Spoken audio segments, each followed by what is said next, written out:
حضور نے نبوت کا اعلان بھی نہیں کیا، جب ابھی نماز اترا بھی نہیں، جب نماز اتری بھی نہیں تھی، جب حضور نے نبوت کا اعلان بھی نہیں کیا تھا، آپ تب بھی حضور کے ساتھ نماز پڑھا کرتے تھے۔ ان دو ہستیوں کو یہ خاص اعزاز ہے۔ تو اللہ رب العزت ہمارے دلوں میں ان سبوں کی محبت عطا فرمائے۔ حضور پر اثر کے درود کرنا یہ ہمارا فرض ہے۔ کیوں؟ کیونکہ حضور نے بہت قربانیاں دی، حضور نے بہت قربانیاں دی۔ اللہ رب العزت نے آیت اتار دی، ورفعنا لک ذکرک، اے نبی ہم آپ کے ذکر کو بلند کر دیں۔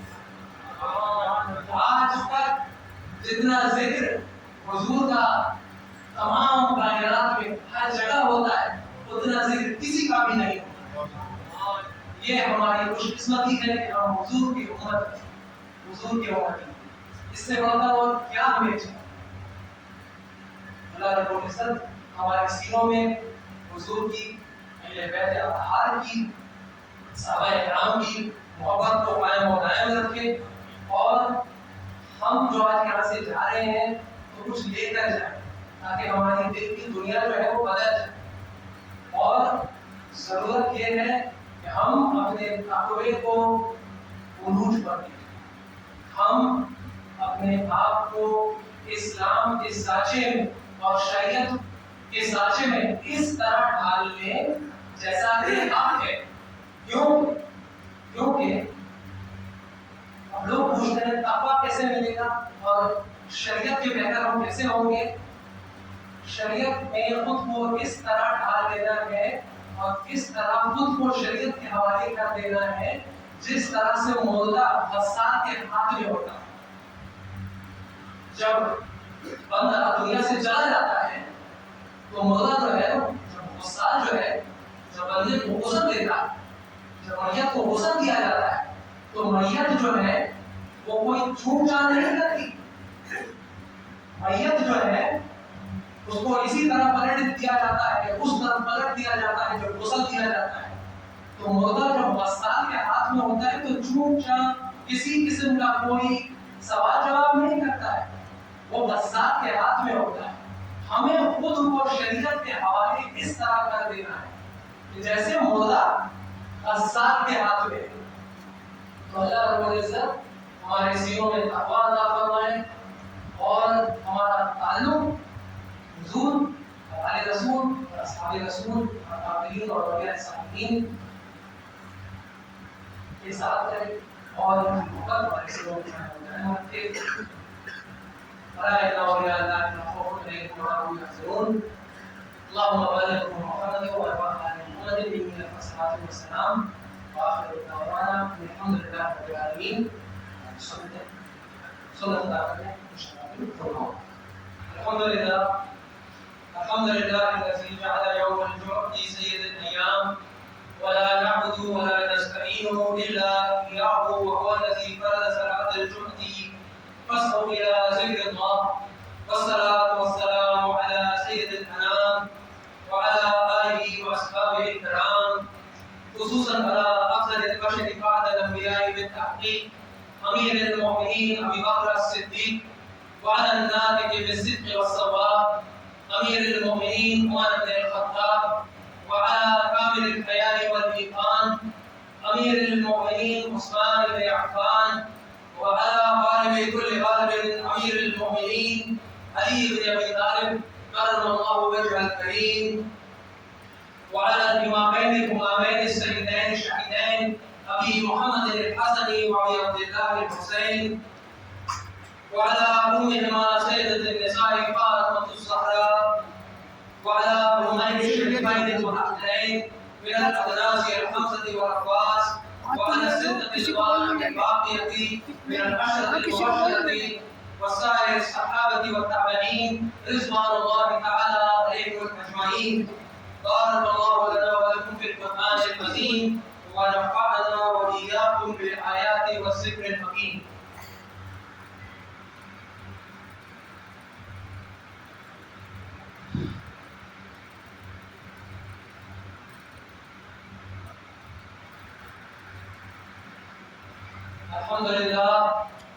الحمد لله نحمده ونستعينه ونستغفره ونؤمن به ونتوكل عليه ونعوذ بالله من شرور انفسنا ومن سيئات اعمالنا من يهده الله فلا مضل له ومن يضلله فلا هادي له ونشهد ان لا اله الا الله وحده لا شريك له ونشهد ان محمدا عبده ورسوله ان الله وملائكته يصلون على النبي يا أيها الذين آمنوا صلوا عليه وسلموا تسليما اللهم صل على محمد بعدد من صل وسلم اللهم صل على محمد وعلى آل محمد بعدد من قاد مقام وصل على جميع الأنبياء والمرسلين وعلى ملائكتك المقربين وعلى عباد الله الصالحين برحمتك يا أرحم الراحمين عباد الله إن الله يأمر بالعدل والإحسان وإيتاء ذي القربى وينهى عن الفحشاء والمنكر والبغي